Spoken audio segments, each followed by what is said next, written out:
xibaar yu wér te wóor ca tàng-tàng ba abonnez-vous pour ngeen di mën di jot suñuy vidéo. dal leen ak jàmm seen chaîne bi di Buzz 221 HD kii di capitaine Touré mi nga xam ne moom mooy jiitalu ASP yi ci réew mi di Sénégal yëkkati na ay kàddu daal di tontu bu baax kii di Omar Youm di ancien ministre ci régime président Macky Sall waaye tamit daal di nekk akub avocat ginnaaw ba mu yëkkatee ay kàddu daal di wax que ne 5 ministres yu ñu convoqué ci haute cour de justice kenn walu leen naa convoqué ci réew mi di Sénégal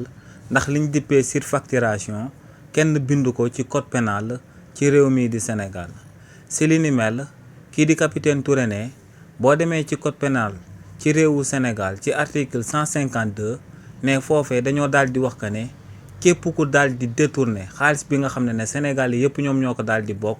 yoon dalaa war a daal di topplu ñu daal di jël daan yu méngoog li nga am ñu daal di koy teg sa ndodd nee na kookee di Omar Youm kàddu yooyu mu yëkkati moo ko tey mu daal di koy yëkkati ndax ne lu ñàkk daal di tudd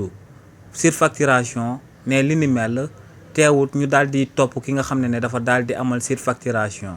ndax ne surfacturation moyen la bi ñuy utiliser pour détourner donc ne détournement bi moom mooy infraction bi surfacturation bi moom mooy moyen bi nga xam ne moom lañ daal di utiliser donc ne li ni mel moom moo war a sabab ñu daal di topp 5 ministres yi nga xam ne ñoom ñoo luubal alalu askan wi te ñu daal di leen di oo ci haute cour de justice ne kookee di Omar Youm lu mu bëgg a daal di wax foofee tamit mun nañ ko daal di jàppee que ne bu fekkee ne nit dafa rey nit dañoo wax que ne dañ koy daal di topplu waaye kookee di Omar Youm daa wax que ne peut-être boo reyee nit ak